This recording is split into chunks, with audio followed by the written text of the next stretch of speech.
Welcome to my kitchen. Today's recipe is the side dish for our retro week meal prep. Barley and mushroom. This dish goes perfectly with the pork chops. It adds a nice warmth and coziness to the meal. It's very hearty, and it even makes a great meal by itself. Of course, we're starting with onions, but not a lot. Now, if you'll notice, my onion has a bad spot in it. So we're just going to remove that part and use what we need.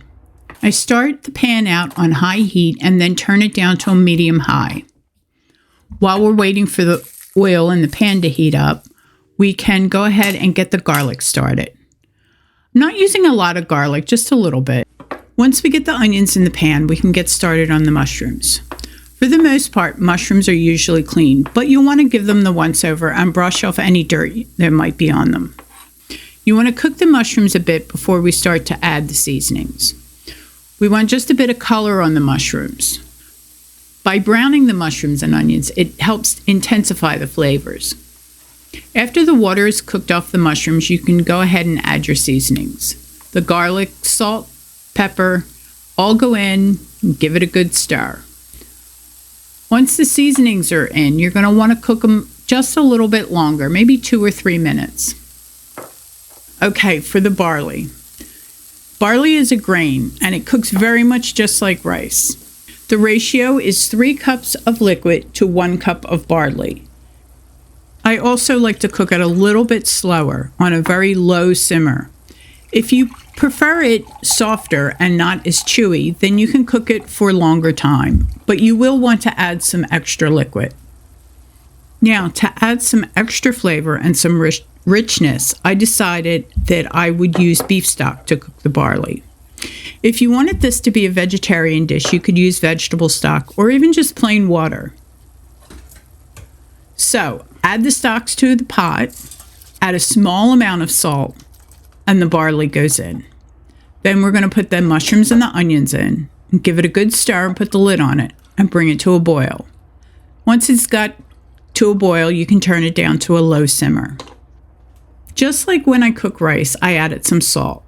I'm not going to add a lot of salt because there's salt in the beef stock, and we added salt to the mushrooms and the onions. While the barley's cooking, we can go ahead and get the rest of the ingredients set up. I put some wax paper down on the counter to grate the cheese on. It just makes things a little bit easier.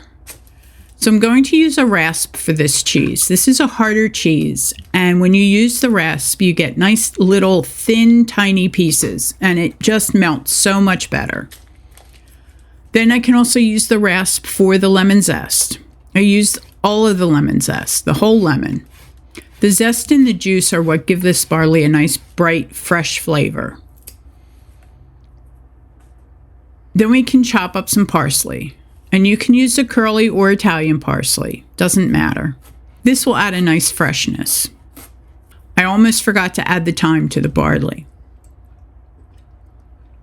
Once the barley's done cooking, we can remove it from the heat and add our cheese, lemon, and parsley. Once everything is stirred up really well, here's where you're going to want to taste it, and if you wanted to add a little bit more salt, you could. I like to store my food in glass containers. I just find that it's easier to see what's in the container, and the containers are so much easier to clean. This dish went so well with the pork chops and apples. A cup of the barley has 185 calories and 8 grams of protein. I used about 2/3 of a cup for the dinner, and that was more than enough. Thanks for watching. Don't forget to like and subscribe. For a copy of the recipe and a more detailed video, come check out my Patreon page.